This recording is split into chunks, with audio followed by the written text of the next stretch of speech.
makiaga kana magitiga gukorwo makihuranira githuri na kurekereria miario ya gukorwo magiukanirira mwerekeraini wa miario ya uiguano kuringana na atongoria aya na aria ni akuma kanitha wa SDA ni makikana ni magiiketie ritana riri magithingata atongoria gukorwo makiaga gukorwo makigetanira na makiria itemini ya gukorwo magietha kihoni kia mathina maria magomeire bururi kugerera miario ya uiguano.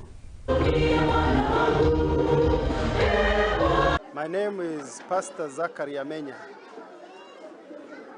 a pastor here at the Seventh-day Adventist Church, Nakuru West. Well, my advice to the government, together with all the politicians, is that let this team that has been chosen to handle the issue, let that team be left to be independent, because in this country, we need peace. In this country, we need harmony. In this country, and that is the only way we can even build our economy.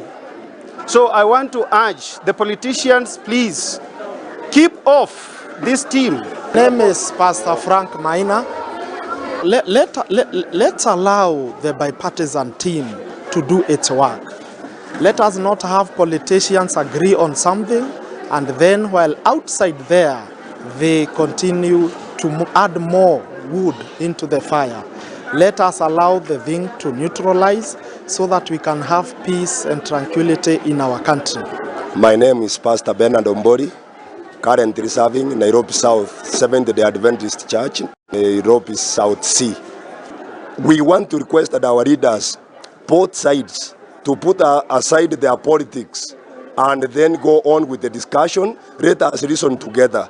No one knows everything, and all of us can assist to ensure that the country is stable, is peaceful, for we want peace for the sake of us advancing and moving towards prosperity. So